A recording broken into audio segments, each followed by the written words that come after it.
It's something we all know and love. From our childhood, our memories. Up, up, down, down, left, right, BA, select, start. Get those lives. Play those games. Let's talk about Nintendo today.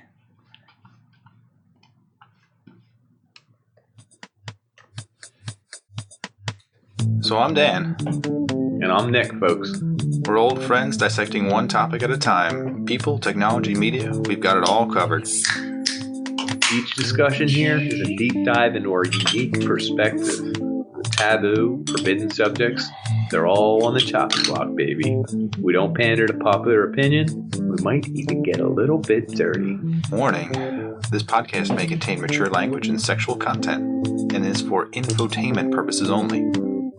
So join us. Have a good time. Open up your ear holes, because we're going to fondle your follicles.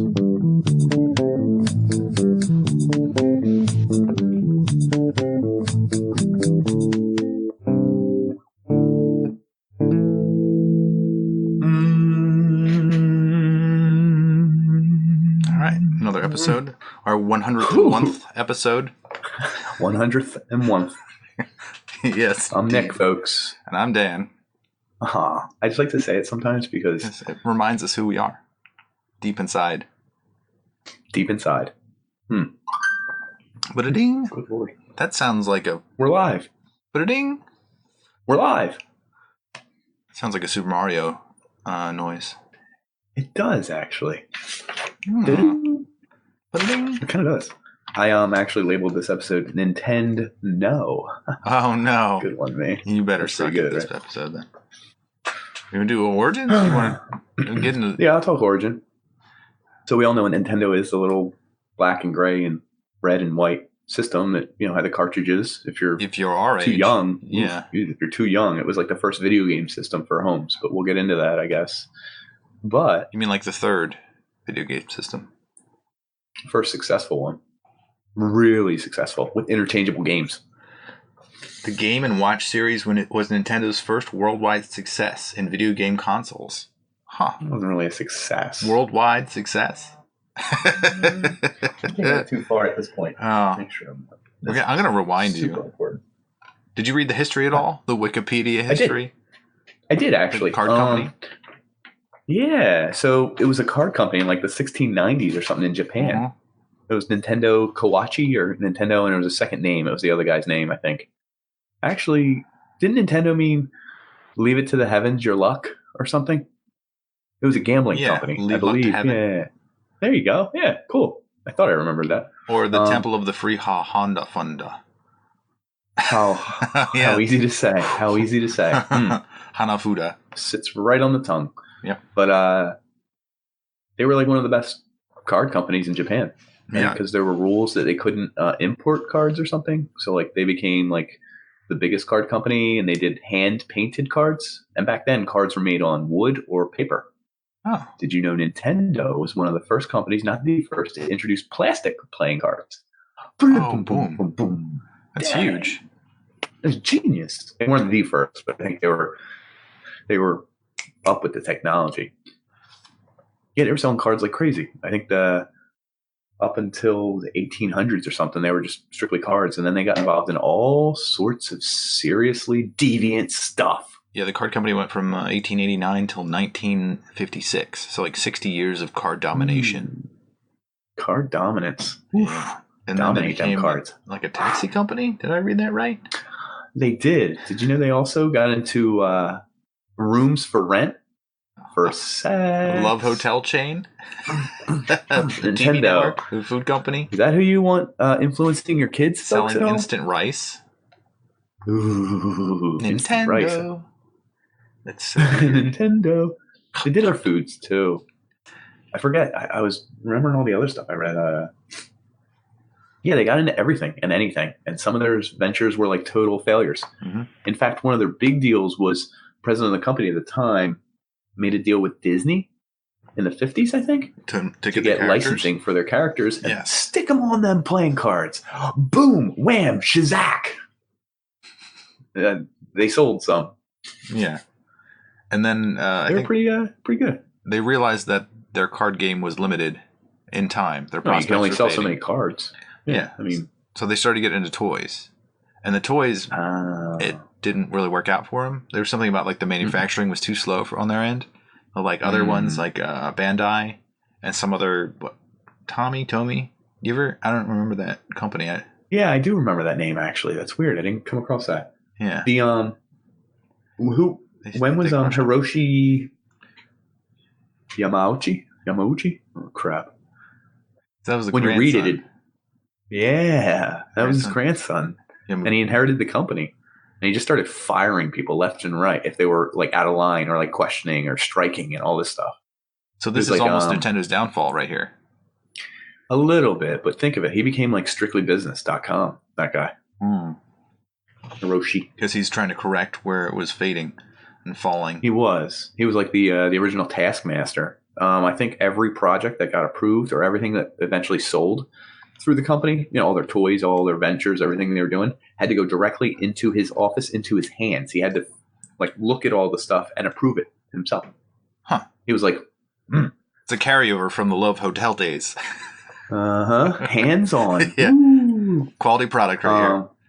What's interesting though is I think that carried over into what made them successful, I guess. I guess so. A little bit of that hands-on thing. I guess it's like being siloed. That's what, like, if you have a career and you're being pigeonholed or you're not seeing the whole company, that's being siloed. So if you're like running a company and you're not aware of everything that's going on, you can't cross-pollinate between the different ideas that people are getting. So like you don't. I mean, you never touch. Oh, I don't do engineering. Well, I don't know how engineering department works. Well, I have no idea how they do CAD design. Do we? It's like your company, and he has no idea. Yeah. So he was like, I need to touch it. I need to squeeze it. I need to suck on it. I just need to touch every part of the company and just tweak it a little bit and make it through the shirt a little tough. And then that's what he was all about. My man was all about getting his hands on the company. Sorry. Carry that metaphor out as far as I could. I didn't think it was sexual. Huh. Weird. Huh. So how did they get to video games? It seems like they failed on something that was called the laser shooting system, which I didn't see that. Yeah, somehow it got folded into the first gun that they made. So they started. Of course, dude, carryover. So they started shifting in like 1970s to like handheld game systems. So they made like a little color TV game, and then they made the Game & Watch series, which we weren't around for. No, I don't recall anything about this. This is like weird. I've never even heard of it. It's not real. Yeah, I think that was like late 1970s. Just and it carried on through 1988, so we would have been pretty young. And it's actually like a controller. It looks kind of like a controller. It looks like a Nintendo controller, doesn't it? A little bit, yeah. They said that I think that was the design for the Nintendo controller, based on that. Huh. They kind of just ported it over and changed a few things. I don't know if you're looking at a picture of it. I didn't look it up. I am. I don't have it. I could. I guess I could. You can't share. You're not that kind of person. You're not a sharer, are you? I'm an oversharer. Dan's an undersharer. Let's see here. In kindergarten, I'm going to cover up Nick with. Well, that's not what I wanted. Ooh, don't show that. That was not what you wanted to see. Inappropriate. Yeah. Hold on a second. There we go. Game & Watch. Oh, there we go. Boom. I can't see it. So you can't see it at all. Whoa. I don't know what the objective was, but it looked like he's like juggling balls and has ball in the corner. Now, is this done by their lead designer? Is this Masayuki Uemura? Did we get to him yet? Is that he was around now? They hired him before he started designing these games. They hired him when he was young. His mom or someone knew someone at the company, someone really high up, and they hired him in like essentially the mailroom to do like junk work. And he didn't want to do it. He was like a big designer. He wanted to do manga, I think it's called. Like the comic books in Japan or something. He wanted to be like an artist that did comics and stuff. And he really liked Is this like the predecessor to the Miyamoto? Yeah. What was his name? I'm bad with the names. Shigeru Miyamoto? Masayuki Uemura? Oh, jeez. Oh, boy. We're not Japanese. We apologize. We apologize for mispronouncing every single word in this episode. But so they started getting into this video game type idea. Nintendo Entertainment System. Arcades were big right now, right? Yeah. Oh man, this must have been like the advent of Yeah, the arcades. Every heyday, 80s dude. movie ever. Oh, you Hang out go in to the the arcade. arcade. Yeah. Yeah, you know what you do at the arcade, right? Shoot lasers with your hands. Cheer on for your team. Woo! Use that Do you gun think, that like, they made do they before. serve beers at the arcades? That Or would do be you a think he perfect snuck place. beer in? Do you think it It would became be. childish later on? Like I feel like the new Yeah, back then technology, I think it everyone's was gonna be cool. like Oh, dude, I 30s, think it was like, 40s. They're hanging I don't out know playing about games. the 30 and 40-year-old club. I think it was more like 20s. Like, Mid I 20s is can the drink. peak. I can look. Yeah, Yeah, I'm like, tough. I'm I'm going cool. here to party. I'm Let's tough. go I'm going to go pound beat some up a buttons. donkey. Yeah, you know what I mean? I'm going to go punch that ape in the face. I'm going to shoot them spaceships. You see me jump that barrel and save that princess? Hey, watch me. Hey, look Hey, at girl. this. Hey, watch me. Hey, watch me, girl. You. Hey, look at me. Hey, mommy, can I borrow another quarter? Yeah, that's how it goes. Yeah. Lots of quarters going in them bad boys. But it was good technology at the time. It was kind of booming. And then, what are the other companies? Atari. They had their own ColecoVision. home system, ColecoVision. And then there was another one, the Commodore. Another Yeah, one? the Commodore. Dang, I didn't come across that, but you nailed it. I remember These are that before from our time. The library. The library had one game system, and the giant box, like right in there. I think I played one game, and my mom's like, "Let's go! You have to get out of here. Don't stand too close to that. It's gonna radiate your eyes. You're gonna burn. You're gonna burn in hell for that." And so I was like, "Oh, okay. Oh, Stay away from this." And stay away from the Commodore system. You did. Yeah. So good choice. All these video game systems were kind of booming a little bit. Like, I think I read in 1983, which we're about to touch on, the crash. Oh, yeah. Did you come to that? There was a video game crash. It was before I was born, so I never even heard of this term. It sounds like the stupidest thing in the world. The big video game crash of 83, also known as Atari shock. They were making... They estimated that revenue between arcade and these take-home systems was like $3.2 billion in 1983. Mm-hmm.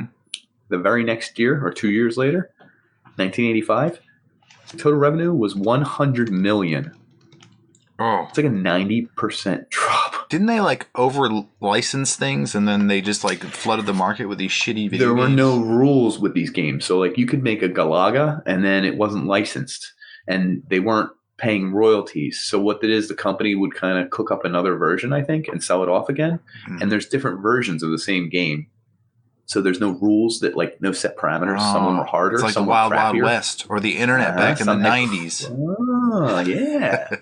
Some had crappier graphics. Some like didn't have endings. Like some of them were coded improperly because they were hastily done by someone who kind of knew what they were doing. Like it was like knockoffs of a game. Eat them cores. I could see myself hating video games if I got to the end and it crashed. I was like, God, I would punch a hole in something. Yeah. I have anger issues. I would punch 10 holes in something. And those CRT monitors were thick. And that glass is stiff. Good luck getting through that glass. Nice stiff one. So Nintendo decided, hey, we see the big crash. Let's jump in. Let's protect all our stuff. Because I guess they started, what? Copywriting all their characters, their games. Did they do that yet? They were the ones to do it, but I wanted to talk first about just the project.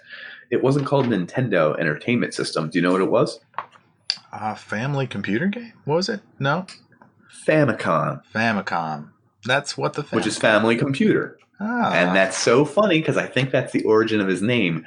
And I always pretend I know video games a lot, but I think I didn't know that. I didn't know that either. So if he's watching right now, he would be so mad. He'd be like, so, and you're doing why an are you episode? Not? Oh, you need to talk to me. I'm the video game king. He's probably pounding off furiously at whatever desk he's at work and just screaming. Someone's like, what's wrong? And he's like, what the Famicom? He's real mad if he sees this. I didn't even tell him yet. I'm going to tell him after the episode. But it was like a secret code. What else did they call it? Gamecom, they were calling it. They had a bunch of names for it because it wasn't all the way produced yet. Yeah, I know. Well, I think they're also translated. And they originally wanted to be a 16-bit system, but it was like taking too long, so they dropped it to 8 bits. You know how tough it is to make a game out of 8 bits? Like you have, I don't know if you ever listen to like 8-bit audio, but oh, dude, Nintendo is 8-bit audio. Like imagine making a score, music out of 8 bits. Oh, dude, imagine making video game out of it, like with more than 2 things going on. Like I would think it's just like projectile or like moving thing and thing that can be affected by moving thing. Like that's all I can imagine. Like let alone other things going on and like inventory and crap and like saving things and going back to places and going to new places and saving all that information and like that gets wow. Yeah. You're limited. You could actually count like the number of options you have when you have like 8 bits. 8 bits is like 256 like as a number. So like that's the definition of 8 bits. Like you have 256 of something. So if you have like sounds, like 256 sounds. How do you come up with that number? Just out of curiosity. I know I knew it. Is it 8 factorial or something? 2 to the power of 8. Oh, 2 to the power of 8. Okay. I think. Yeah. Oh, right, because a bit can be on or off. Yep. And then you do it to the 8th power. Because there's this option, this option, this option, this option, this option, this option, this option, this option, this option. So imagine programming everything and like you only have 256 options. That's crazy. Options. Yeah, it is. You had to code them things pretty crazily. I can't imagine doing that back then. I don't know how you would do it. I don't know how you would test it. You'd be working on computers that are so slow that you'd... Brutal. No programs. You're kind of doing everything by hand. Yeah. There's no... You're doing everything by hand, essentially. Which kind of makes sense for why like a prodigy is necessary. So like Miyamoto, who generated a lot of like the heritage games from Nintendo, like he was like with a sole creator. He did like everything. Legend of Zelda. Yeah. He did Donkey Kong. No, is he Donkey Kong? He did Donkey Kong. I get a good list here. Star Fox. Did he do Mario Brothers? He did Mario. Legend of Zelda. We're gonna get into Mario versus Mario, but whatever. It's crazy. It's crazy that one person could be so influential on so many people. Ba-ding. Yeah, I should have put that on silent, shouldn't I? Yeah, that's part of the rules. Oh no! What the Famicom texted me. Yeah. Yeah, but it was funny because it's about something totally different. I was like, oh boy, he found out. What are you doing? Stop! So what do you remember? NES? Well, first, just real quick, because we're going to just talk about the release numbers. Yeah. So the system actually launched in Japan July 15th, 1983, before I was friggin' born. Wow. Which is crazy, because I thought it came out when I was 5. Yeah, that's 8 years later. We'll get into that. Right. It came out in the United States in test markets in LA and New York in 1985. So it took 2 years to get to the US? Yeah. Interesting. Now check this one out. Do you know what they called it different things in different countries? Family computer, Famicom, Gamecom. In South Korea, it was referred to as the Hyundai Comboy. Hyundai Comboy. Yeah, I love that. But it's generally well received. In fact, the things that Nintendo does so well are this control feature. 10 out of 10 on IGN when it first came out. Did it? The IGN was around. I was like, oh my god, that's incredible. A video game magazine was around before the video games came out? I really would have bought it. I can't. They did weird stuff, though, because they didn't want to compete with personal computers, and they didn't want to compete with the arcades, so that was the whole idea of calling it all these different things. And then they called the system itself a control deck. Do you know the eject button on there? It's entirely unnecessary. Is there an eject button on the front of that thing? Yeah, it's unnecessary. And I think it was, what's his name? Mr. Designer. There's power and said reset. It would probably, where's the eject? No, there's an eject thing on there. I don't see one. I think if you open the lid. Is that? And it also might have been on a different version. Maybe the Japanese version. You play the game's open lid? Did you? Well, I never played a game open lid. Some games you had to work better. No. You remember when a game wouldn't work? You blow in it? Take it out and blow in it. Yeah. It literally said on the cartridge, do not blow into this. So what did everyone do? Which boggles my mind to this day. Yeah. But anyone who doesn't know, that's crazy. Can you imagine a kid who doesn't know how to blow into an NES cartridge? And you had one friend who was always spitting. Yeah. Oh, dude, you're spitting in it. That's wild that we blew into them. But we had a trick. So my dad was a medical salesman. We had a bunch of these alcohol rubs. We would rub the contacts, which would makes more sense because it cleans the contacts. Dries them and dries them. And then we put it in there and we'd be good. There's no eject button on this. I guess your Japanese version. Maybe. He did it because he thought kids would be entertained by the button. I was like, what? I was like, all right, cool. Don't push the A and the B. Push the eject button. Yeah. What are you going to talk about? But what was cool about Nintendo is just that their president was such a control freak that I think they were the first company to streamline their whole product so that everything they sold was a Nintendo licensed game. Nice. You were getting the same game every time. Yeah. Right. And wait, you might not remember this, but I read somewhere that he was the one who decided the seal of approval or the guarantee seal. Remember that little circle? Yeah. It didn't even occur to me. And that's what he did. He put a seal on all their games.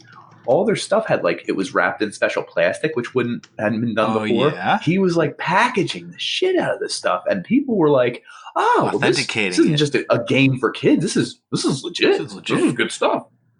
But he was legitimizing it. I mean, to be honest, right? When you bought a game, what was your process? Did you have a process to it? You open it, and then the booklet. How did you buy it? Did you go to the store? Yep. Yeah, they had the wall, the blue wall with all the little tickets. Yeah. Oh my god, I forgot about the tickets. As a kid, I saved up all my money, and then you pull the tickets out. There's this little booth that you take your tickets to. I remember having so many tickets. And they had the games underneath somewhere, right? They would take it out of a secret vault of all the games, and then they would give them to you as you paid. Mm-hmm. So it was crazy. It was just it was mind blowing because I forgot about that. I had an allowance of $5, and at some point I had saved up. What were Nintendo games? I think they were still 20 in the. I know. I think 20? they were. Hold on, let me check. 30. I think they were more than $30. I looked up. I'm pretty sure I know how much my system cost. And $40 to $80. Good lord, yeah, 40 does sound right. Oh my god! All right, so this is back in. So I was 5, so this is probably in 1990-ish is when my parents got me one for Christmas. And it came out of the blue. I didn't ask for it. I didn't really know about them. I didn't know whatever. But they got it for the family, aka me, I think, because I was 5. I wonder if my dad's interested in it. I don't know. So it's about double the price. So the actual price is probably somewhere between $80 and $160 per game. No. Yeah. $1 in 1990 is equal to almost $2 today. Oh, well, I'm not doing equivalency. That's the stupidest thing ever. Exactly. Let's just say what it costs. It's a value. That's what the value is. What did they cost? What did they charge? I'm all about value. I don't want to know value. I know you are. So they were charging $40 for a game? Is that what you're saying? Yeah. If you're going to spend your money today, it'd be $80. I didn't spend my money today to buy a Nintendo game. But it's okay. I do, but that doesn't equate across eons because gas prices fluctuate differently than, say, food does. Certain commodities fluctuate at different prices. Entertainment fluctuates at different prices too. About $80 today is what I'm saying. It was. What was the price of the console? That's why I have it. Oh, so you do? the one my parents got was called the Action Pack. Hold on, tell me if yours came with this. Mine was the Action Pack. Action set. It came with 2 controllers, a zapper, Super Mario, and Duck Hunt, the combo game. Is that the one you got? Mine, I remember opening it up, and there were 2 versions. The zapper was either orange in a real big box. Gray. Mine was a huge box. I could barely carry it. I remember trying to hold it up, and I had. Yeah, I think I had the same. He had weaker arms. He was a weak armed kid, by the way. Yeah. Just an FYI. Throwing that tiny Tyrannosaurus Rex arms. And my dad just looks away in shame. He'll never play this console so perfectly, and the little arms are twitching away. My little arms got me a software engineering job, but do I make tons of money? Oh, and I just remembered the black sleeve the Nintendo game sat in. It was diagonal. It would. So yeah. It was almost like a rhombus. Yeah, it was, and it would that's a slick design, man. I didn't even think of that.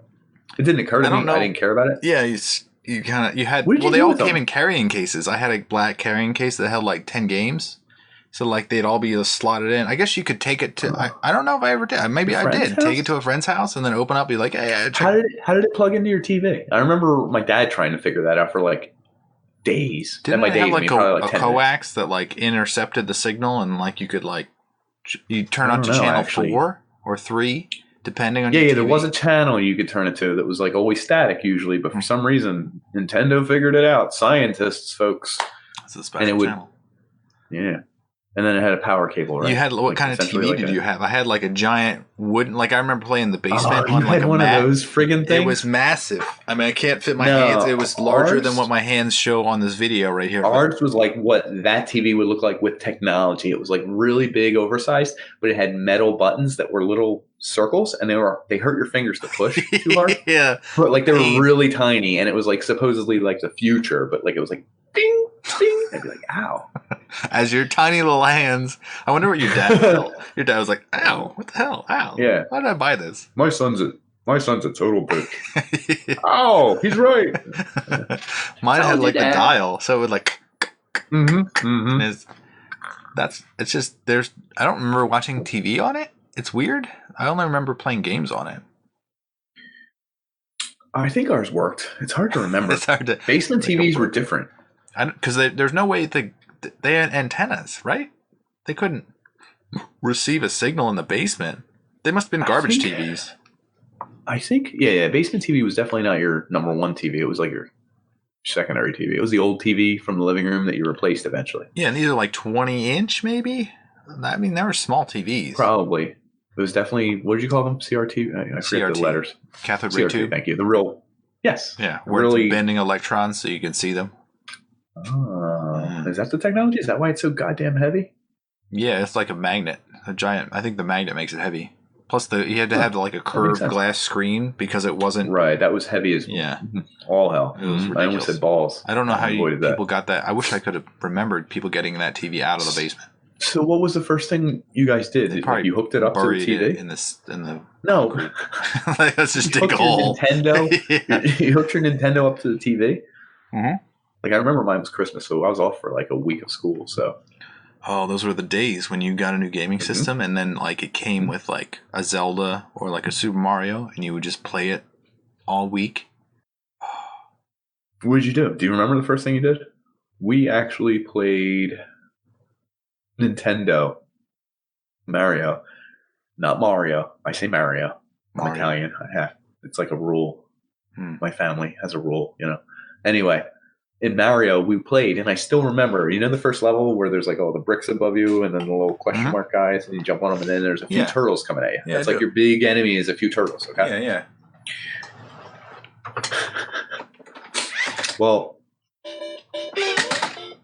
here's the music. And some mushroom growing. Well, there's a lot of going on at once. And you would go left to right, and I would go to the right, and it was so funny. I can literally still remember this. My mom, my dad, my sister, all trying to play. But maybe not my sister. She was and everyone's completely inept. Yeah, like they would run into the turtle, and then I'd be like, "Oh, it's your turn!" Turtle. And then someone else would go, and they would jump around the turtle. Everyone got the chance at the controller. And then the next person would go, and they would just run straight into the turtle again, and they'd be like, "How do you beat this thing?" You know what I mean? And then like someone else would finally be like, "You can jump," and they would jump in place 3 times, and then the turtle would hit them anyway, and they'd be like, "Oh, we almost beat it!"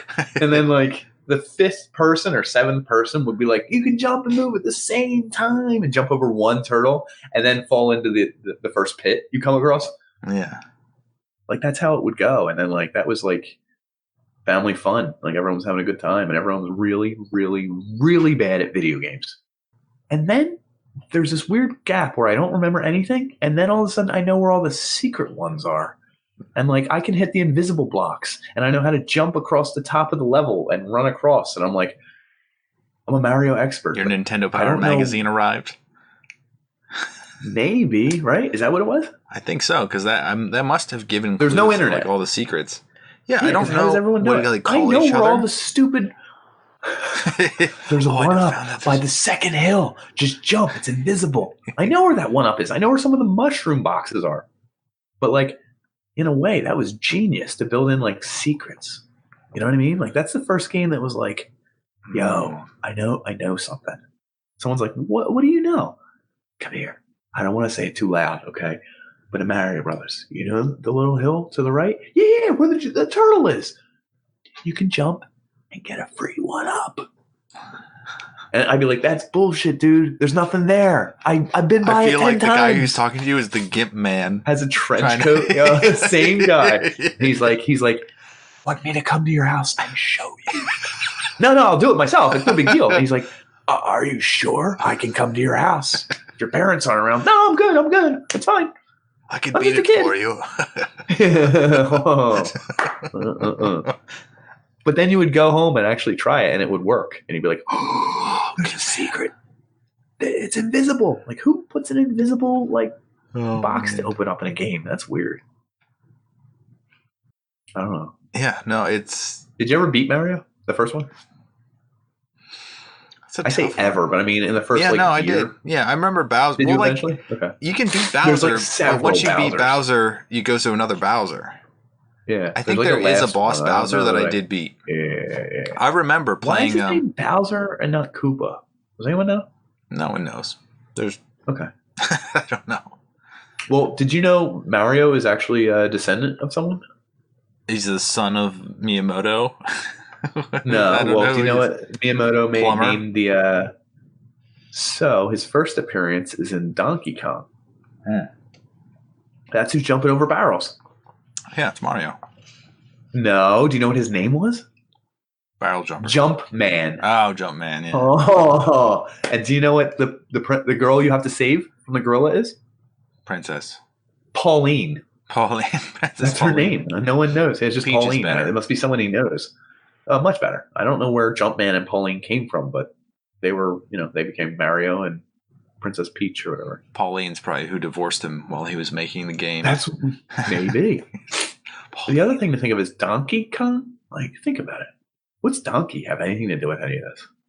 It's just King Kong, really. Where's the donkey come in?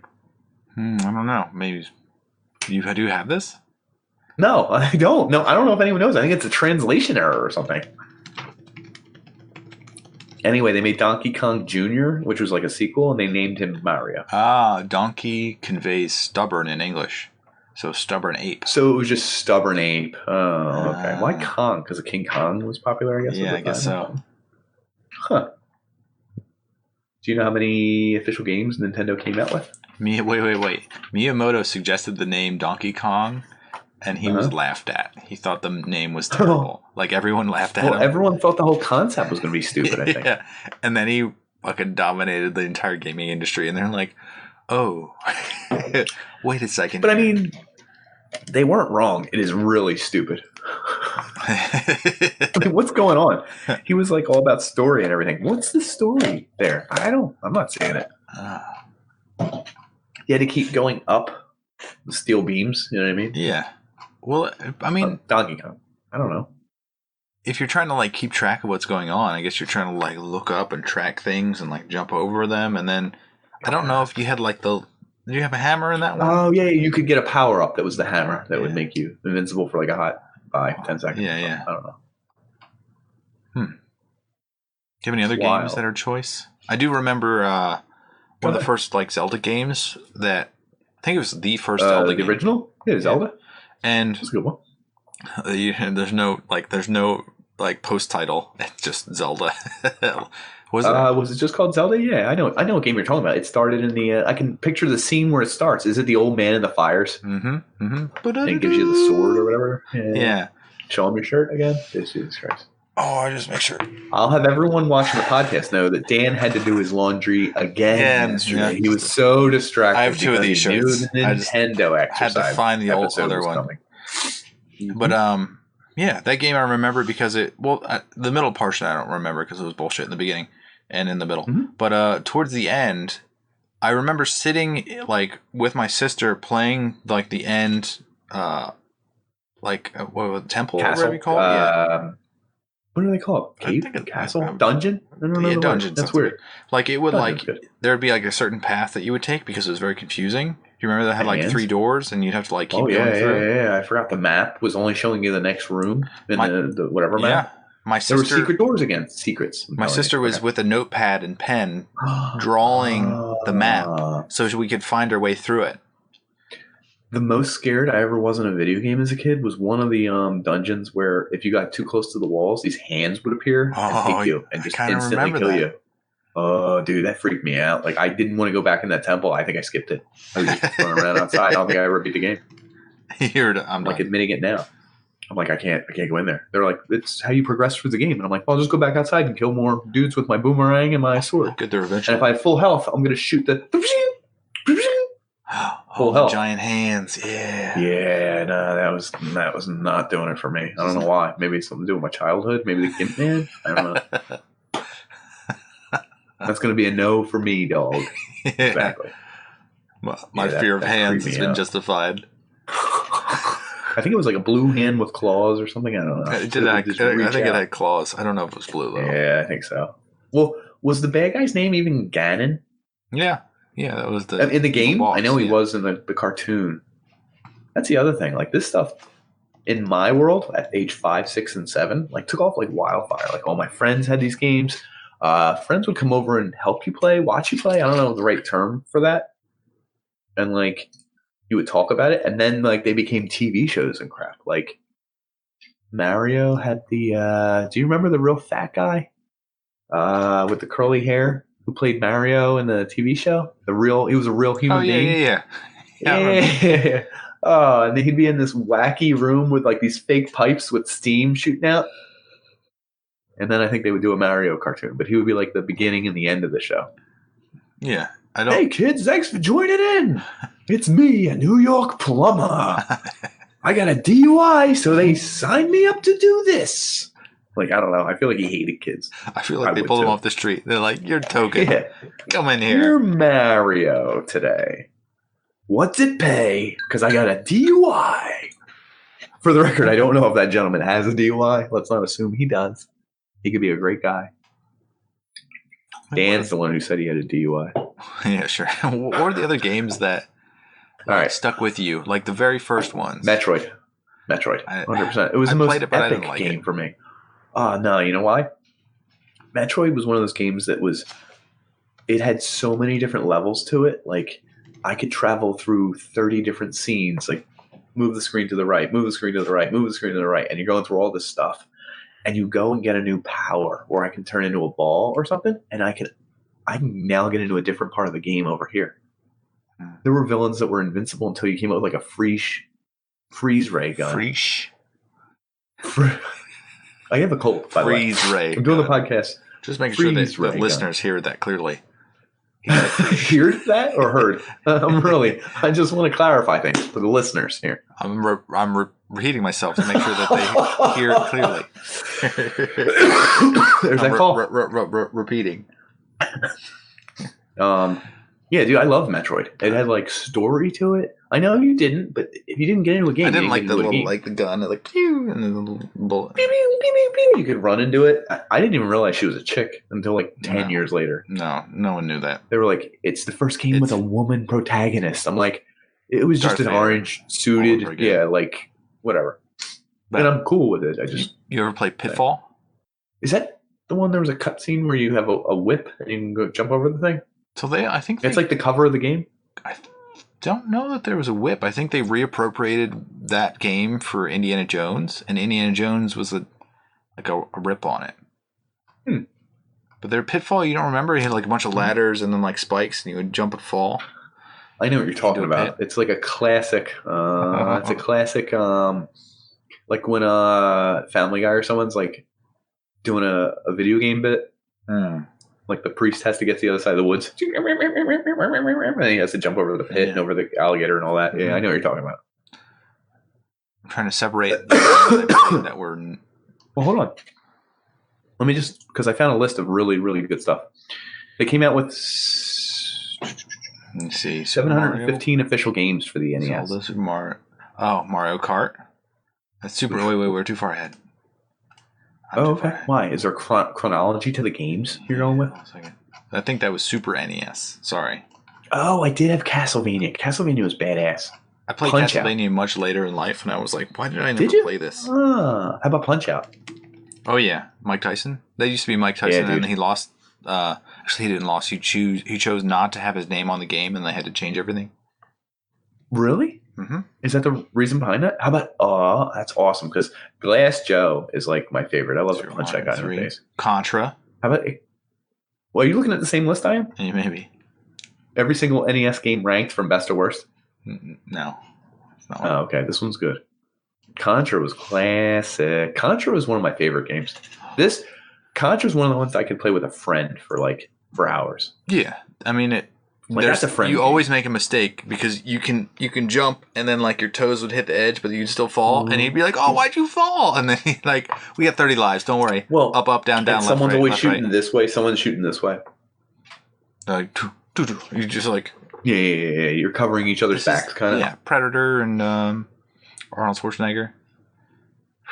Duck Hunt. Well, that came with the original. So the next thing we would do after the family played Mario was Duck Hunt. And he'd chuckle at you, and you'd be like, Who didn't shoot that dog at least 1,000 times? Excitebike? I was just going to say that. It came up on the list of best games. Excitebike was really good. Was Excitebike? I had a dual pack game. I don't know if it's real or I imagined it, but it was Excitebike and Paperboy. There's a weird thing that happens when like I have like an awareness of the atmosphere that I'm in. I remember playing Excitebike in my cousin's attic, and there was like it was just like such a unique experience, like how people's like gaming setups were because they were so hokey. Because he had like a really shitty love seat and like a really shitty TV in an attic that was like completely unfurnished with just the TV and the game system. And like we'd be there playing Excitebike, it's like, and then like it's just stuck. It's so it just burns. Everything connects to it. Brain. Yeah, the memory it involves the room, the smells, the people. Do you know what year Excitebike came out? 1984. Isn't that wild? It was before our time. Strange. Yeah, before we were born. How wild is that? So these games had like a longer lifespan because like now, of course. I mean, there's not people churning out a new game every 6 months too. And part of that is because we talked about how programming is easier now, but also there's less saturation back end. Like this is it. This is the variety thing to have. Paperboy 84. Paperboy, holy shit! I played that That's one. That's what I said. A Paperboy Excitebike. I had Paperboy Excitebike combo. I'm telling you. Yeah, awesome. I think I had that one too. That was Paperboy pissed me off so much. These games are so rigged. Well, that's the other thing that people don't realize. Nintendo games were hard as shit. Yeah, you couldn't save. You couldn't go back to where you were. You had to just beat it in one sitting. Some Nintendo that had saves. You had to leave the game on overnight if you were gonna I'm taking a break. I've done that. I've done that so many times. That's awesome. You come back and hope that your brother or your sister didn't play it or your dad didn't shut off the TV. Mom didn't turn off the TV or the power. Your system was on. I turned it off for you. No! That was 3 hours of my life. As a 5-year-old. Yeah. You have no idea what it's like to be me, Dad. You have no idea. You know how hard that was? Oh, man. Battletoads. I just came. Yeah. I'm telling you, we're looking at the same list somehow. Battletoads was awesome. You would punch them 2 times, and the third time you'd punch them, and your fist would turn really big and just knock them off the screen. Yeah. So I heard a really good quote about Dr. Mario, which was released in 1990. So it was probably the 4th or 5th. Was it like a big like drug epidemic that was happening at the time? It was a knock on Tetris, but the way I heard another podcast describe it is, I never liked Dr. Mario, and they were like, why not? And he was like, it just felt like they were trying to make me learn and shit. and I couldn't put my finger on it, but I think that's why I didn't like it either. It felt like it was a thinking game. I was the opposite of you, and I really enjoyed it. You loved Dr. Mario? I think my parents had an objective to make me learn stuff. So they would sit and play with me on the games that were like somewhat educational or had like a profession to them. Oh shit, dude. Bionic Commando. No one remembers this. Did you get that game? No. All right. Your character, there'd be these like set up little silver blocks or like circles all over the world, and like anytime you ran up to one, you could just shoot out your bionic arm and swing from it. And I think it was the only game with like swing technology. You weren't afraid of those arms? Long arms with big hands? No, I was not. Ooh, Tetris. We didn't talk about that. That probably like consumes lives. Yeah, I know other people were more obsessed with Tetris than I was. Right. I didn't think it was bad. I didn't love it. I was cool with it.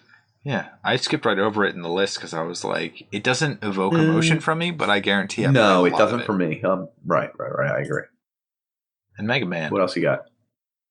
Which one? It's weird because these don't. I don't remember the covers to these. I don't think I played. Dude, Mega the Man covers until look after. so weird because it's like I don't know. It just looks like Japanese, right. Yeah, jokey. Look at the cover for 2.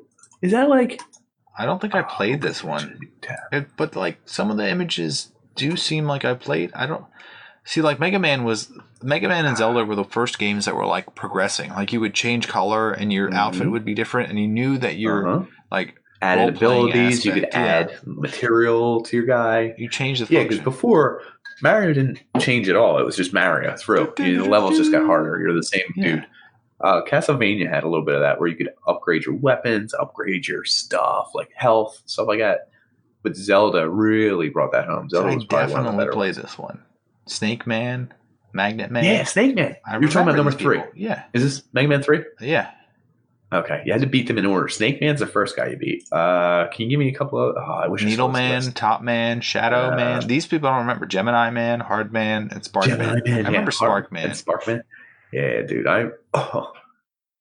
The other thing is, like, it's like word of mouth for these Mega Man games, too. Word of mouth was so cool back then because you had to know what order to beat these guys with because you could beat Snake Man with your natural power, and then you'd absorb the snake power, and then you'd use the snake power to just tear a hole in, like, Top Man or something. And then Top Man's power would be able to just demolish one of the other villains. Mm-hmm. Oh, dude. And Mega Man had some of the most badass music around. Like Mega Man music, 8-bit. Oh, dude.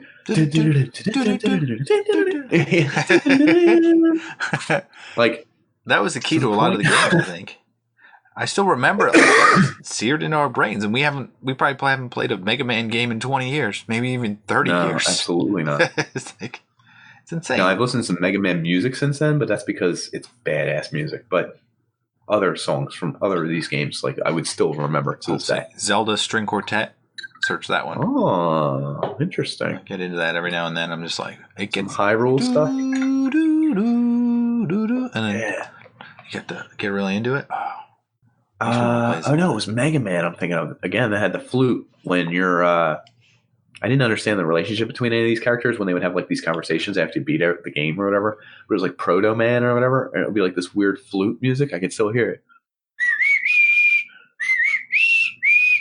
So I think we spent 45 minutes on NES, which is probably warranted. Well, I thought we were going to do a whole thing on this because I don't want to talk too much about 3DS or talk 32X or, because I think Nintendo kind of does deserve its own thing. I think. What do you think, Dan? We can move forward into the same genre, like the same area of time. We stay in the same like grade school. Okay, so what? You just want to talk about Sega? Game Boy and SNES? No, not Sega. Oh, we're staying with Nintendo. Through the years. I thought we were just talking about Nintendo, the system. Well, let's roll it out. Nintendo eventually discontinued. You know what year? Probably like 1990 something. 1995. Oh, that's so sad. Virtual Boy. You remember Virtual Boy? No. What the Famicom's going to flip his shit. You don't remember like Mario Tennis? That was terrible. It was like all red and like who wants to play tennis and like stick their face in like goggles that smell like the previous kid that just played? What the Famicom's probably writing an article about it right now. He tries to write video game articles. It's like his new thing. He really does it. Huh. What's his... I kind of want to plug him. We need to get him on the show. Jesus Christ. Don't plug him now. He can plug himself. Let him plug himself. Okay. He plugs himself all the time from what I hear. I mean, his girlfriend doesn't do it, but I think he has to do it whenever. He wishes. But somebody plugs him. Anyway, Nintendo started in 1983. First one, mass-produced for society. Ended in 1995. That's a good run. Yeah, that's solid. 715 games. 61.91 million units sold, brother. That's not bad. I think we do more now, but that's because everyone's aware of it. Yeah, and everyone has a system now. And there's more people, but that's beside the point. So that's cool. We can move on. Go ahead. All right. So what's the next? Bring us to Nintendo 64? Super Nintendo? Well, I guess there was Super Nintendo. Yeah, Super Good Nintendo. Lord. How did you skip Super Nintendo? That was like shit. The wheelhouse. Did you forget it for your research? I was thinking of Virtual Boy. Sorry, brick. Virtual Boy was at the same time. Oh, God, Super sorry. Nintendo. Hmm? I remember Oh, Super Mario dude. World and Zelda. I just looked at my list. Can I say Chippendale Rescue Rangers is one of the games that like, changed my life? Yeah. I literally beat that game, and it took all of my willpower, all of my ability, all of my saves, all of my working with my friends, all of everything. My heart and soul, picking up things, fighting Fat Cat or whatever his name is. He's smoking a cigar, dropping ashes on you. There's bad guys coming from everywhere. They're like sharply dressed cats with top hats and things. I didn't even remember that game until I just saw that. I'm just saying, shout out. There are so many Chippendale Rescue Rangers. I had the same thing with Super Mario Kart. Because I remember the levels. You can like that like shitty 2D kind of like driving on a go-kart. And then like the battle. Like I remember the maps. Oh man. I can't even. It's just amazing that so many years later. The battles were so epic, but the graphics were so shitty. Does that make sense? Like, yeah. And like you would know a shortcut if you had like a mushroom or like a star, and you could cut through like the little the field thing that had like the little bumps of grass because you knew it would slow you down unless you could boost right through it. Oh, good. And then Donkey Ice Kong hockey. Country. Sorry, Was ice hockey Super NES? Do we skip? No, NES. I'm still looking at the list. The generic game. So like that's you can't license like ice hockey. Like it's so weird. Yo, Jackal was a game no one else had. I had. It was so good. That sounds like shit. Sorry. It was, but I loved it. I'm sorry. I'm down to it's top 100. I'm down to 81. Let me just look at the list. And WWF WrestleMania. Yeah, all the wrestlers had specials you could use. Oh, that was so good. All right, almost done. Sorry, 89 of 100. Okay, let me just finish this. I got to look for my own. Was GoldenEye? Yeah, what level is that? Was I'm gonna skip. I'm skipping right ahead. 64. Good lord, this guy just wants to talk about GoldenEye. Is all you want to talk about. Hold on. Mrs. Pac-Man made the top 100 Nintendo games. Little Nemo, the Dream Master. Oh shit! Why are you naming these crap games? That was good. They were good. See, that's the other beauty of this. This is before people reviewed games. So like, you could play any game just based on the name. Like you had a whole wall of tickets. Like, what are you going to grab?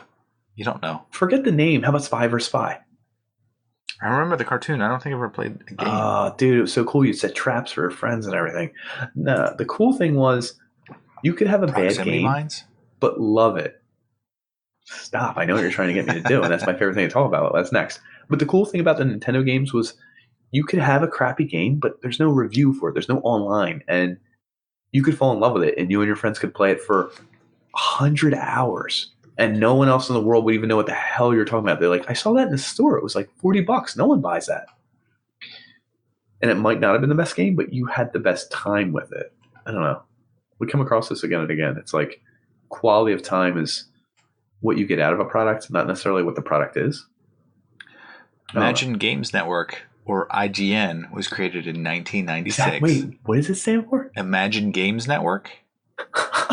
I go to IGN all the time. I don't even know that. That's so stupid. Oh, man. So generic. It's weird. Did you get any video game magazines to your house? Nintendo Power and IGN. And maybe one more? Is there another one? I got Game Pro, baby. I think I got Game Pro, too. Got them all. Good lord. I think I was spoiled. I got Game Informer. Game Informer was another one. Yeah. Did you get them all? Good lord. I think I did get those. So hold on. Everyone at home probably doesn't even know this. I was educated, Nick. If you were... Yeah, you sure were. In video games. If you had video games, like there's no internet. You don't go online and Google how to beat this level or what's a cheat code or anything like that. It's the same thing you with have to... ordering Legos. Like if you ever ordered Legos, like there's a giant catalog of things that you'd be like, oh, Mom, I want this you're one. Right. You wouldn't know you had to do your own otherwise. research a little bit. Yeah. But that's what these magazines were. They literally made magazines for video games, which is, looking back, embarrassing, but at the same point, not really, because it has to be. IGN is like huge. It's probably a multi-million-dollar company at this point. Who the hell knows?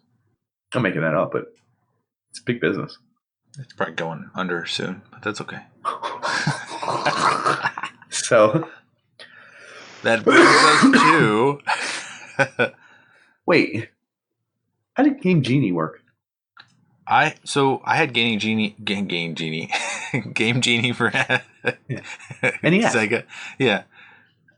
No, I had Sega Genesis. Like the Game Genie. Wait, did Game Genie was a company that made it for every system? So they had deals in place with everyone? Because I had a Nintendo Game Genie. I had a Sega.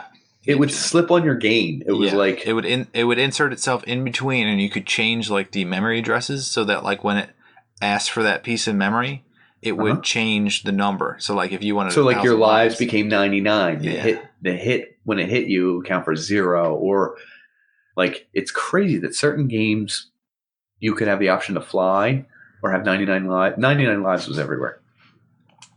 Infinite ammo, like there was whole different stuff. It's wild to me. Like that's how you could cheat. Like before, that's crazy. I was just like, apparently it was made. I don't know. It was distributed by Galoob Toys, which I don't know exists anymore. But it was like a UK company called Codemasters. So it's really a weird concept that like you're going to insert something between the game system and the game, and this is going to be a profitable company because I guess they expected it to last longer. But once you got up to like discs and like stuff you couldn't interject yourself into, there's no way you could survive. Well, that was the beauty of Nintendo a little bit. It was very robust. Yeah. You couldn't beat it up. They could withstand way more punishment. And there were no load times. Did you know that? I guess you're accessing memory directly, right? So you just boom, you're right there. There's something like 60 connections. And in fact, the connections that they had available were like slower and bigger, and it would have taken like the cartridge would have been 2 times as big. So they worked on their own connections in house, and they made this connector. All new. I mean, it's probably based on a technology that's around, but they made the connectors themselves because they didn't want to. They were like, they wanted the cartridge to be exactly as big as a cassette. It's like inserting a video card into your motherboard. It's the same kind of feeling, like where you slide in. Yeah. Yeah, that physical feel that kids nowadays don't get at all. They honestly don't. It's weird. Now we don't even have physical games. You have virtual PC builder. Listen, when I was like a kid and I started taking literature with me to the bathroom, like to poop. Yeah. That's what I'm getting at, poop. Mm-hmm. I would bring video game booklets. Oh, yeah. Sure. Well, I mean, you're saying sure, but people at home have no clue what the hell we're talking about, half of them. I mean, they know magazines. It's the same concept, but... I guess, but it's so funny. It's like the nerdiest thing in the world. It's like, I want to bring the Castlevania book. And then open it up and be like, It was a high-quality book, though, because it was like all printed in color with like glossy sheets. It was much higher quality than... This goes back to the point of the Nintendo thing. They streamlined their whole service. Each game had a booklet, it had a jacket, it had a cover, it had the stamp of approval. They all had the same parameters. They all ran the same way. They all went to the president. He probably looked at them, almost. Same size. Collectible, yeah. That's why Nintendo was kind of badass. Like the Zelda game of the year was gold. It's like, I got the golden... I got the golden controller. The gold cartridge. I had no idea I had the gold cartridge until you just said that. I had the gold cartridge. No, you did? That's awesome. I didn't. I'm jealous. Oh, I did. Well, you bought yours before it was Game of the Year. I mean, don't be jealous. You had the original. I get to play the original. I played it before it was Game of the Year. So let's move on to Super Nintendo. Which was 64. So hold on. Nintendo was alone, though, right? No one was going against Nintendo? It was just Nintendo or nothing? I think the Commodore, Atari, and all those were kind of in the same ballpark, but they weren't like, let's say, like NES competitors. Yeah, okay. No, because you're going to get the predecessors to NES. So what happened is Super Nintendo came out. Which came out first, Sega or Super Nintendo? I don't know. I bought them at the same time. I know you did. This has come up multiple times. You have an issue. I bought them at the same time because I had the money. I'd saved for like 10 years to buy them. You saved up for 100 years. You're older than dirt. Yeah. So wait. Yeah, there apparently was a precursor Sega that looked like it was Spaceship or something. Atari. Nah. It's weird looking shit. And was this... So we moved from an 8-bit system, Nintendo, with the hard disks, to a futurized thing with these littler cartridges. Actually, what was a Sega? It was a cartridge. Yeah, similar. It was a little bigger, Yeah, it was kind of the same. A little bigger and longer. A little longer, I guess. Yeah. I think you still had this Nintendo, visible Super thing Nintendo's that you were could hold blockier. on to. Yeah, blocky, more like a rectangle. It had like a thick middle portion. The things on the then edge. Like, Yeah. Like I guess you're supposed to That's like grip funny, them dude. or something. It's funny. We're turning into old people talking about like the physical properties of a cassette. Everyone at home's like, who fucking cares? It's a goddamn cassette. You just put it in. It's catharsis. Shut up. Yeah, you'll all get there when you're older. Trust me. It's weird thinking about it and reminiscing, sort of. Like the physical things become important again. I don't know. Well, not important, just missed. I don't know. Yeah. There's no physical game when I download it off Steam. Who the hell cares? Yeah, completely aware that like downloading a Steam game takes over. Yeah, it's way better and way easier. Sure. Yeah. Who needs to go rent a movie when Blockbuster's closed? It's like, who gives a shit? Just stream it. And it's like, why don't I just have and I get it. server? I'm actually on their side. I say 100%. Yeah, but it's easier. There's but you miss out on renting a game and trying to beat it in that day because you have to return it. Oh, dude. Mom, I can't do that tonight. We just rented blah, blah, blah, and we got to beat it. It's due back tomorrow. Yeah, our parents probably hated us. Like, they were basing their lives around our video game schedule. Like, it's like, oh, honey, I'm going out tonight. I had work till 5. I'm bringing it back to Blockbuster. Mom, we have till tomorrow. I'm keeping it till tomorrow. You have to bring it back tomorrow. Well, I was going to cook for 7 hours, and then your mother is sick again, or your grandmother's sick again. I was going to visit her, but I guess we can wait an extra day for you to play your video game for an extra day. That's great. Like, you know what I mean? She died that night. Yeah. Well, your grandmother passed. I didn't get to visit her. Mom. Mom, I can't turn off the game, okay? Don't touch this TV. Don't turn it off. Don't power off. I can't save. So Super Nintendo went against Sega, right? Yeah. So we got the Super NES. And then we moved on to Nintendo 64. Oh, we skipped a whole generation. Anyway, N64, because wait, what was that PlayStation then? There was a new game? It falls in the realm of PlayStation. That's so weird. I used to know this like the back of my goddamn hand, but now because you had the three. I think there was a third option. Yeah, 3. Yeah, there was that Dreamcast or something, right? It was Sega, the Sega sequel. Yeah. We're not going to talk about those. But I remember going to a Blockbuster and like playing in a 3D world. That was the first time there was a 3D world where you're playing Super Mario 64. Yeah, I know what game you're talking about. And you would look in all directions. You could look this way, you could look this way. Open world. It was like the first open world game. Whee! And then you get wings and you could fly a little bit. Which systems you had? We know you had both in the Sega Super NES system. Here, what did you do the next generation? N64 or I had PlayStation and N64. In both again? I did. I knew the Dreamcast was shit, so I didn't get that. This fucking guy. So this brings in like the concept of like exclusive titles. Like I don't know what exclusive titles. Is that where this started?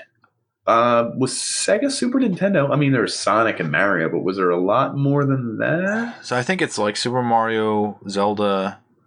You said Sonic. I remember Sonic being a Sega thing. Well, but that's what I mean. It was exclusive just to the one system. Yeah. Sega.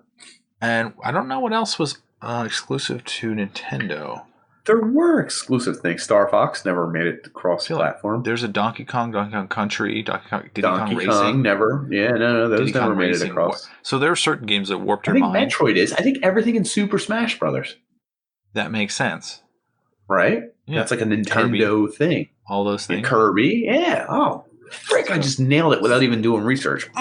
You did. Somehow it was a lucky stroke, but it makes sense. Because that's like their powerhouse thing. Yeah, that's brand new Super Mario Party, all that stuff. Let me see. How many characters? I just want to go through the characters. I'm just seeing if there's anything we missed. Nope. We got them all. No, there's a lot of characters, but I think we covered. Metroid, the guy, yeah. Is we didn't cover Street Fighter? No, that's arcade based, so I'm guessing that's not. That was never. What was the green guy? God, what was his name?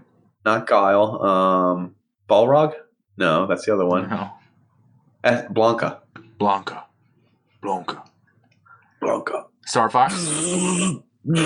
Star Fox 64. 100%. Yep. Slippy's in trouble. It's like, fuck Slippy. Do a barrel roll. Do a barrel roll. Do a barrel roll. God damn it, Slippy. I'm going to kill you. I'm going to Slippy. barrel roll and then crash you. Thank God, Slippy. Can't wait to kill you. Slippy did a barrel roll into the tower. Was it Slippy, Falco, Star Fox, and then is there another guy? A girl. Toad? There's a girl. Toad? Oh, girl? Yeah, the girl. What was the girl? Was it a girl? There was a girl. Star Fox characters. Just type it in. Here, what we got. Apparently it was in NintendoLife.com. It's weird. My memories change when we're talking about these games. Although the one game you touched on earlier, I do want to talk about. GoldenEye. I think there were GoldenEye was 3 to start. Crystal? What was her name? Peppy. It's Peppy. Peppy, yeah. He was like the older guy that you didn't care about. Was just chilling and relaxing. He's like, oh, there's a 4th person, Peppy. Let's have him sneak in here and crash into the Independence Day alien warship. That's not a rip on any movie or anything. Yours, Peppy. Up yours. That is so good. Oh, GoldenEye? That formed my youth, I think. 4 people I used playing to go GoldenEye. to Frank Callier's house and play this with everyone. No odd job. What were the rules? Yeah, the rules. No odd job.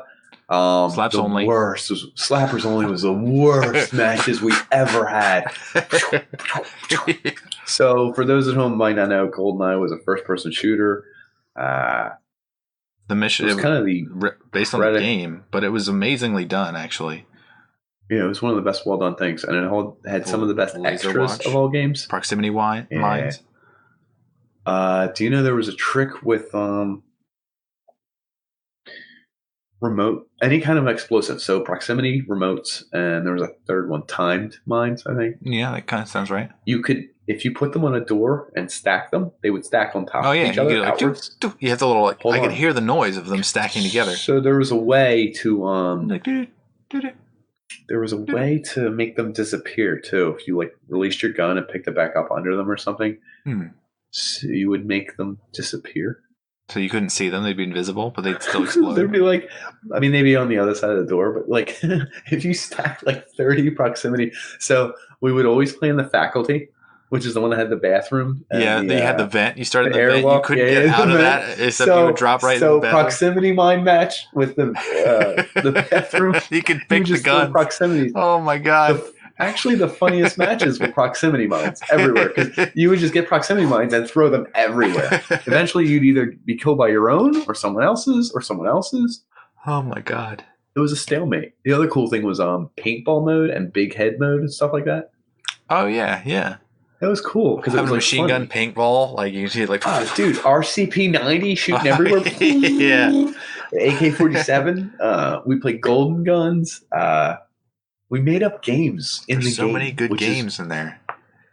The beauty of this system is 64-bit system. There's way more options. There's more saving. There's more features. There's more colors. There's more everything.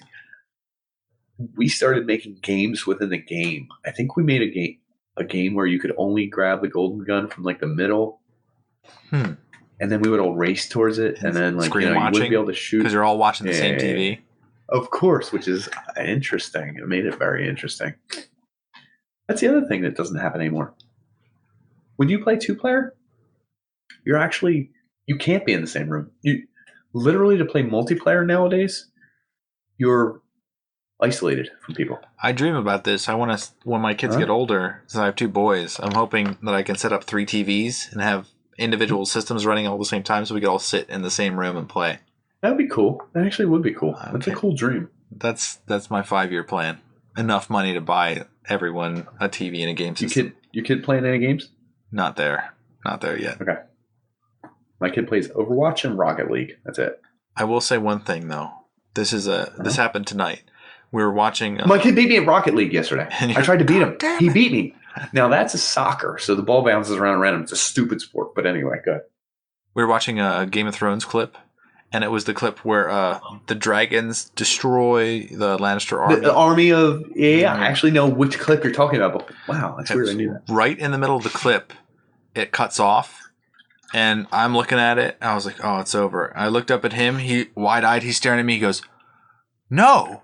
And he's like, this can't end now. And I was like, whoa, whoa, whoa, whoa. I was like... Buddy, he was that you into should it. not have seen that. Turn away. I thought you were looking at something else. Yeah, he got too into it. He was really into it. So I could feel like that's exactly how I felt. I looked up and he knew it right away. So we literally are going full circle with this because this is how I think we should end it. We've been going for a little bit. We talked about all this stuff. All right. We're not going to talk about new systems, new PC play, all this stuff. Mm-hmm. Call of Duty 4, we're not going to talk about it. My kid is going to be 5 soon, right? Mm-hmm. Like he plays games now. Like I don't think he should, but like it's impossible to keep from. He plays Rocket League. It's soccer with cars. Intelligence. So get him obsessed with something. Sure. Okay. I'm not. But like it's weird. I want to be like, you can't play video games till you're like 10, dude. You can't. Like I don't want him playing a game where he's a character and he has to kill other characters and go on this adventure and do all this stuff. So he's like 15. Exciting. I mean, I'm like, wait till you're 15, like 20. I feel like a protective parent, but we just literally talked about this episode. I was we 5 all did when this, I started doing this. Whenever at my friend's house when I was in like 6th grade and we all play GoldenEye. Does that add up? 1997? Yeah. It could be 7th grade, 6th grade, 5th grade. Yeah, somewhere in there. Yeah, for like 3 straight years. We'd go to his basement and like everyone would play GoldenEye. You'd fight over the 4 controllers. Yo, what's weird is we would all have sodas. Does that make sense? Does that sound weird? That does sound weird. I don't know what the connotation is that like you're forbidden to have soda. You're in a sheltered life. I know, Nick. It's okay. You can let yourself go. No. Like I could have soda, but like we had sodas. Multiple. Like, we would bring down sodas. My God, Nick. And pop open sodas and play GoldenEye in our friend's house, and we would all go bonkers. Like we're all hopped up on sugar. We're shooting each other with guns. We're having a great time. Like we're laughing. We're calling someone a cheater. We're calling someone too good at this game. Your turn's over. Like stop screen watching. Yeah. Oh my God. You're looking at my goddamn screen. Get off. You know. Wish I could go back to those days. Hiding in that a little bit. Yeah. I mean, the graphics have gotten better. The games have gotten better. Gameplay, maybe not. We can argue about that in a different episode. The fun, maybe not. I don't know. If you had the option to play a game that was recent, like released this year, versus like GoldenEye, and you had your 4 friends there, would you all want to play the new game or you want to play GoldenEye? Like you're all in the same location, physically located next to each other. I know where you're getting at, and I know you're pointing us towards GoldenEye. But it is a little hard to go back and play a game with graphics like that. Like it's hard. It's like watching HD TV forever. And then you go to your kid, hey, I got a movie that's in worse than standard definition. It's like Gone with the Wind. It's a classic. You'll love it. Like the kid's not going to want to. It's hard to go back. It may be better in the long run, but it's hard to go back against technology, if that makes sense. I don't know. I feel so good thinking about it. GoldenEye's the first game I ever started. GoldenEye's the first game I started strafing in. Yeah. Talk about that, dude. I used to think that was the dumbest button in video games. Strafe. Yeah, I would just walk everywhere. I'd be like, why am I going to go half sideways? Now, oh, hell yeah. I'm strafing my ass off. I get new games that have all sorts of like slides and jumps and slide strafes and is it strafe or strafe? I don't even know. Is it Mario or Mario? I don't even know. It's a strafe. Okay, I think we've reached a conclusion here. If you had Nintendo, if you didn't like, I felt sorry for the people that didn't have gaming systems. I don't know what they did. I feel like they stayed in their house and like read the Bible. Like there's nothing else to do. I don't. You try to find a friend that had a Super NES or NES or. 64. That's what they did. They went to their friend's house that had one anyway. You never played these systems alone all the time. You know what I mean? I mean, you would play them alone, but then you would friends would come over and do it. I think it was a social thing, as weird as that sounds. Yeah. That's weird. Awesome. Yeah. Well, thank you. So, to sum it up, what did we cover? I'm going to go over all my facts here. Miyamoto, 12 years of dominance. Hyundai Comboy 1989, aka the Family Computer, aka the Famicom, aka 8-bit entertainment system. It was a failure at first, but it wasn't a failure at first. Designer, Gamecom, they called it all sorts of Crash. Hiroshi Yamashita, he was a grandson. Oh my god, he loved all sorts of things. Video Playing game cards. Crash of 83. Lover 83. hotels. Taxis. Lover hotels. And I had the action set, honestly. Action set of what? System. That was what it was called because they sold it in different variants. Pack. You had it the same way. Okay. I was just trying to brag about me. I remember the picture of Mario. And like the 4 Windows logo. Yeah, the pixels. The fireball. Yeah, it was. And the... As a kid, do you think you knew how good it would be? I don't know that I knew what it was. I just knew that it looked really sleek. As anything that came before it, it was completely different than anything I'd ever seen. Check this. I'm one of the few people you'll meet ever that enjoyed Mario 2 and spent a lot of time playing it. I beat Mario 2. I knew all the secrets and stuff in Mario 2. Do you even know what that is? Mario 2 was an acid trip. Oh yeah, no, you would pick up the mushrooms, go to a shadow world. Everyone was designed a little different. There was some weird shit going on. It was it was warped. The perspective that you were watching was. I love that one too because there was something really quirky about it.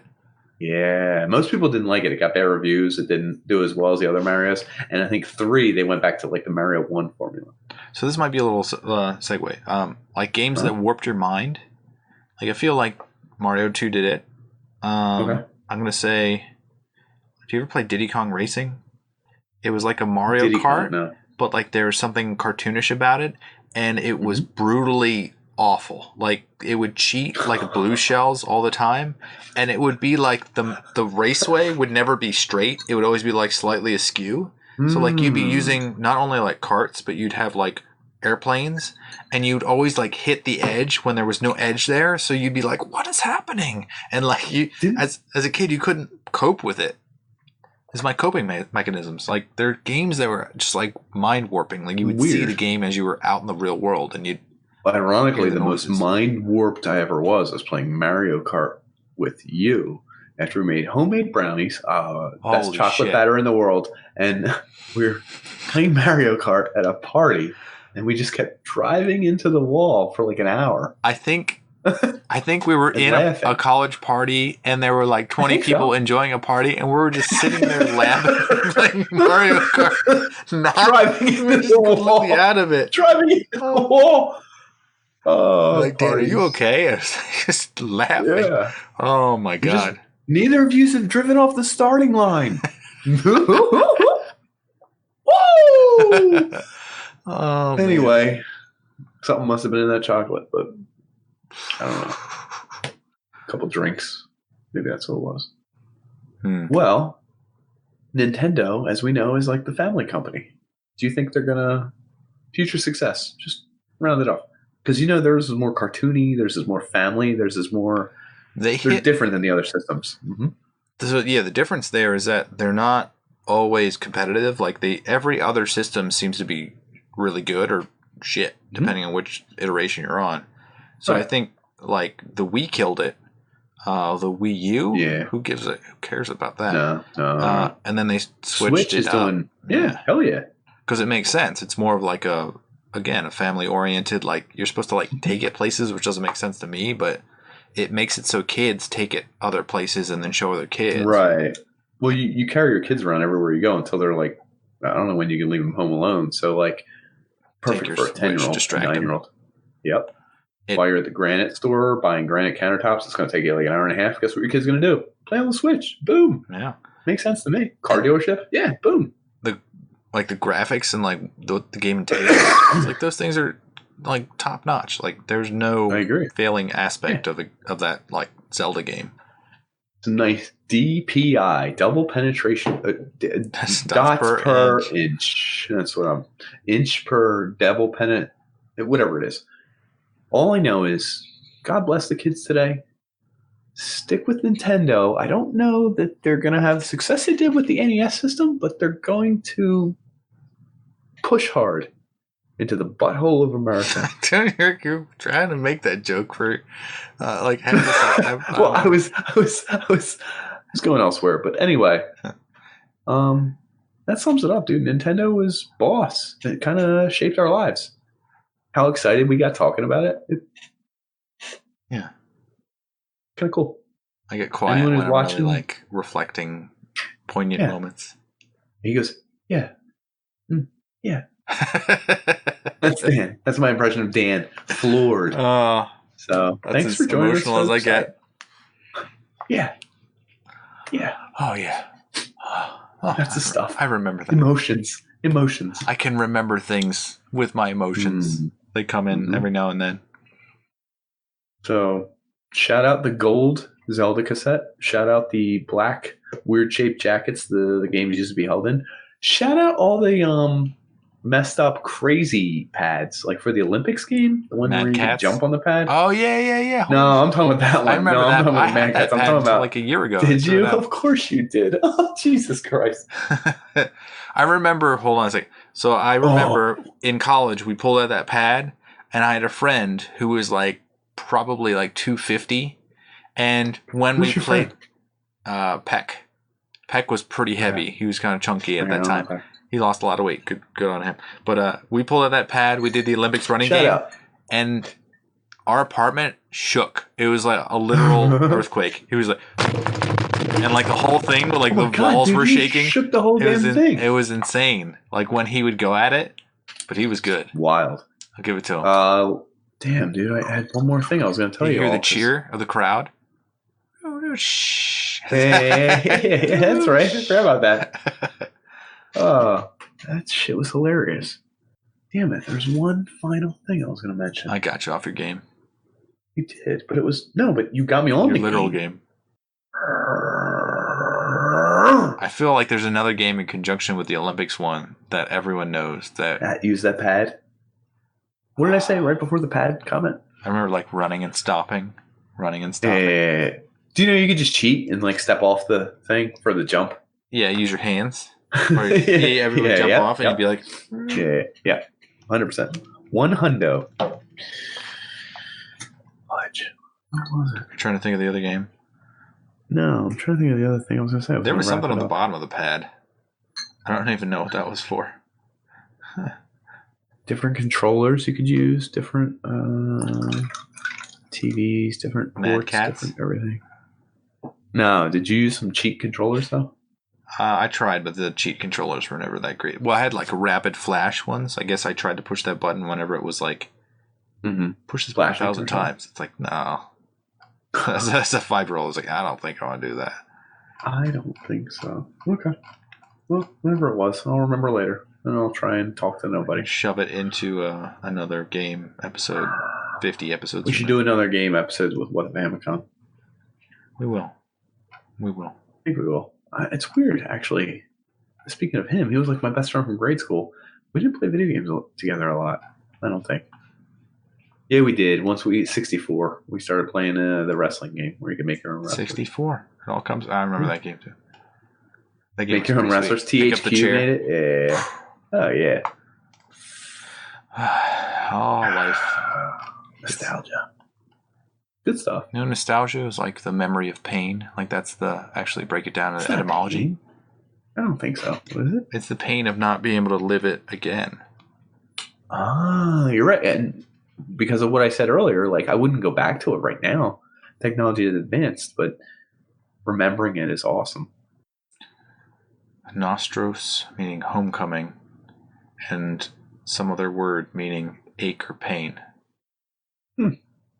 Some other word meaning ache or pain, folks. It's algia or algios. Well, folks, stick it in there, nice and warm, in the heart of your childhood. Did I ruin your flow right there?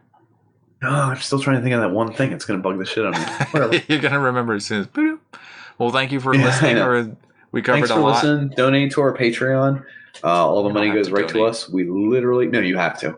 All the money Don't. goes directly to us. We buy drugs that we stick into our arms intravenously. I'm not going to mention the names of the drugs, but we do them. I wish there was a Heavy. Patreon where they could charge. You could make people charge money. Like you're Like, it's so negative terrible money that for like us? you require. To I pay watched your the audience. whole thing. I hope it's an older woman that says, "I watched the whole thing, young man. This was disgusting. You owe me $7." $7. Okay, man. I would literally send her $7 if she requested. Yeah, I would request money from us. Click the like button and request as much as you want. Nick will pay it money when he's dead. Maybe it's a possibility. It is possible. Well, folks, folks, we like you. We like you a friggin' lot. Thanks for joining us. Have a good night.